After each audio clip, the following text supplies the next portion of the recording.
Hello dear student, welcome back to my YouTube channel कसबी mathematics classes. तो कैसे आप सब लोग? आई होप आप सभी लोग अच्छे होंगे।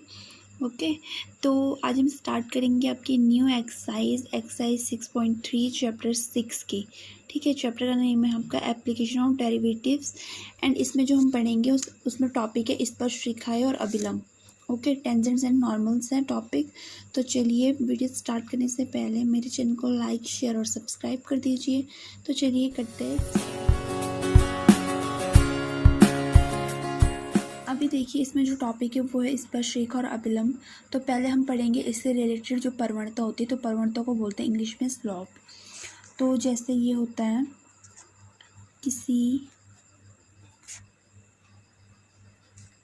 वक्र के बिंदु, वक्र मीन्स कोई भी कर्व हो सकता है, वो x1 एंड y1 पर स्पर्शरेखा की प्रवणता। तो ये स्पर्शरेखा की प्रवणता के लिए फॉर्मूला होता है। ठीक है, स्पर्शरेखा आप समझ सकते हैं जैसे अभी कोई यहाँ पे सर्कल है, ठीक है, तो इसको टच करके जो लाइन जा रही हो तो स्पर्शरेखा होती है। तो जो रेखा जाएगी तो उसकी कुछ ना कुछ स्लोप होगी, इट मीन्स प्रवणता होगी। तो उसके लिए जो फॉर्मूला होता है वो होता है, प्रवणता को डिनोट करते हैं एम से, एम। ओके, तो एम इक्वल टू होगा आपका dy/dx। इट मीन्स जो हमारे पास कोई फंक्शन होगा y, उसका जो हम डिफ्रेंशिएशन निकालेंगे एंड बाहर से पॉइंट होंगे x1 और y1, जो हमें दो बिंदु दे रखे होंगे, ठीक है, कोऑर्डिनेट दे रखे होंगे वो हो गए। तो ये हो गया यहाँ पे प्रवणता, स्लोप निकालने का फॉर्मूला किसी भी टेंजेंट का। ठीक है, अब हम नेक्स्ट करते हैं यहाँ पे क्वेश्चन स्टार्ट। ओके, अब देखिए आपका जो क्वेश्चन नंबर फर्स्ट है, तो ये हमको कोई कर्व दिया हुआ है, वक्र। ठीक है, ये कोई वक्र हमको दिया हुआ है, तो ये है y equal to 3x⁴ minus 4x and x equal to हमको 4 दे रखा है। ठीक है, जैसे मैंने यहाँ पे बताया था ना x और y, तो हमको सिंगल x भी दे सकता है, y भी दे सकता है एंड x और y दोनों भी दे सकता है। तो यहाँ पे हमारे पास दे रखा है x इक्वल टू 4। तो हमें जो ये स्पर्शरेखा है ना, जिसकी ये लाइन है, यहाँ पे समीकरण है, तो उसकी हमको प्रवणता निकालनी है, इट मीन्स स्लोप निकालनी है। तो स्लोप की नहीं, सबसे पहले हमको इसका डिफ्रेंशिएशन करना पड़ेगा। तो जगह dy/dx 3 × d/dx x⁴ minus 4 constant ले लेंगे and d/dx x। Okay, then dy/dx हो जाएगा आपका x⁴ का जो डिफ्रेंशिएशन आएगा वो आएगा 4x³ तो 4 × 3 हो जाएगा 12, तो जगह 12x³ माइनस 4 और x का डिफ्रेंशिएशन x के रिस्पेक्ट में हो जाएगा 1। तो यहाँ पे जो डिफ्रेंशिएशन आ गया आपका वो आ गया 12x³ माइनस 4। ओके, अब क्योंकि हमको x की जगह क्या दे रखा है, 4 दे रखा है, तो यहाँ पे हम लेंगे dy/dx x इक्वल टू 4 रखना है वो हमने। ठीक है, तो ये जगह 12 × x की जगह 4, तो 4 का क्यूब माइनस 4। अब 4 का क्यूब जो आपका होगा वो होगा 12 × 4 का क्यूब होता है आपका 64 माइनस 4। ओके, एंड इसको सॉल्व करके आपका आ जाएगा 768 आएगा। ओके, 768 माइनस 4, और इसको जब आप सॉल्व करेंगे तो यह आ जाएगा आपका 764 dy/dx x इक्वल टू 4 पर। तो यहाँ पे जो हमारी स्पर्शरेखा की प्रवणता आई है, यहाँ पे हम अलग से लिखेंगे, जो स्पर्शरेखा की जो हमारी प्रवणता आई है m से डिनोट करते हैं, तो वो आई है 764।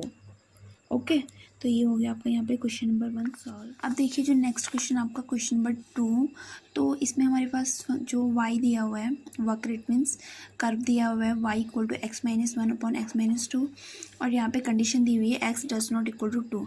इट मीन्स जहाँ पे भी ये x है तो हम x की जगह 2 यहाँ पे पुट नहीं कर सकते हैं।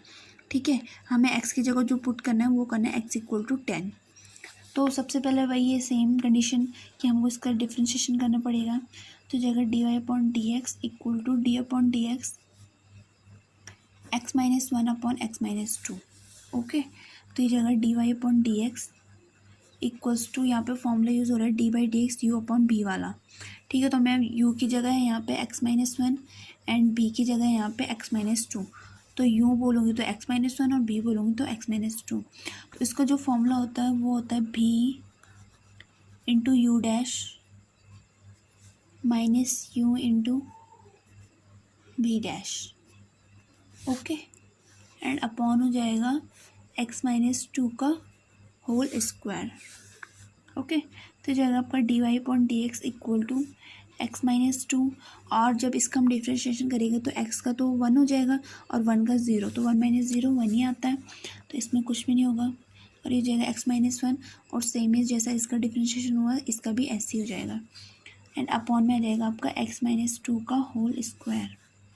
ओके, अब हम यहाँ पे ब्रैकेट ओपन करेंगे तो जाएगा x minus two minus x plus 1, then x minus two का होल स्क्वायर, एक एक्स से एक एक्स कैंसिल हो जाएगा, एंड जो हमारा d y upon d x आएगा वो आएगा -1, -2 प्लस 1 कितना हो जाएगा -1 अपॉन एक्स माइनस टू का होल स्क्वायर।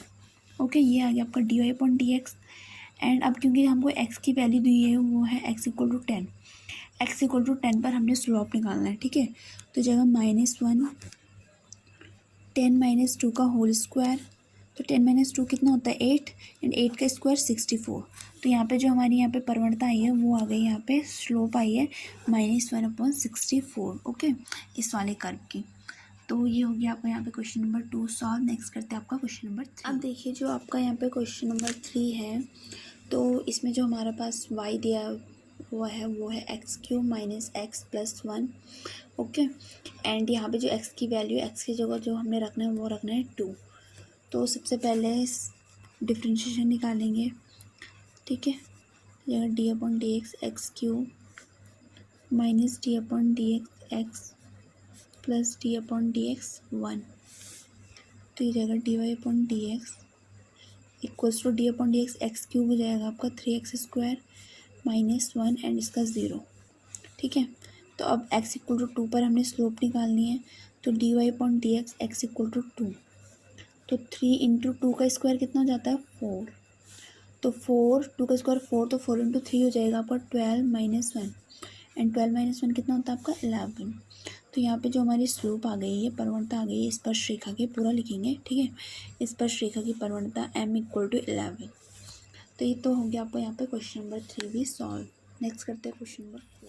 अब देखिए जो नेक्स्ट क्वेश्चन नंबर 4 है, तो सेम एज प्रीवियस क्वेश्चन की जैसे ही है। ओके, तो यहाँ पे हमारे पास कर्व है वो है y equal to x cube minus 3x plus 2 and x equal to 3 पर हमने स्लोप निकालनी है। तो सेम है कि सबसे पहले हमने डिफ्रेंशिएशन करना है, तो जितना हो सके हम शॉर्ट में डिफ्रेंशिएशन करेंगे। ओके, तो जैसे सिंपल से हम कर सकते हैं, तो D upon d x x cube हो जाएगा आपका 3x square minus d upon d x 3x हो जाएगा आपका 3, और जो 2 का डिफ्रेंशिएशन होता है 0, ठीक है, क्योंकि जो इन क्वेश्चंस में होता है हमको डिफ्रेंशिएशन से मतलब नहीं होता कि हमको लॉन्ग फॉर्म में करना है। यहाँ पे बस ऐसा होता है कि जो हमारा डिफ्रेंशिएशन हो सही आना चाहिए, तब हम उसको शॉर्ट में ही क्यों ना करें। ओके, तो डिफ्रेंशिएशन आ गया, तो ये हो जाएगा आपका d y upon d x x equal to 3 पर निकालना हमने, तो जगह 3 इंटू 3 का स्क्वायर माइनस 3 का स्क्वायर 9, और 9 इंटू 3 27, तो 27 माइनस 3 हो जाता है आपको 24। तो यहाँ पे जो आपकी स्लोप आई है वो आई है m इक्वल टू 24। ओके, तो ये हो गया आपका यहाँ पे क्वेश्चन नंबर 4 भी सॉल्व। नेक्स्ट करते हैं आपका क्वेश्चन नंबर 5।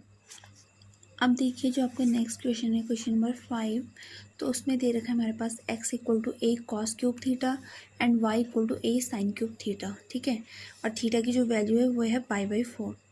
तो इसमें भी हमने वही निकालनी है, स्लोप निकालनी है, ठीक है, स्पर्श रेखा की। तो उसके लिए हमको क्या करना है, सबसे पहले कि x और y जो हमको दिया है वो थीटा में दिया है, तो ये थीटा की वैल्यू यहाँ पुट करके x और y की सबसे पहले हम वैल्यू निकालेंगे।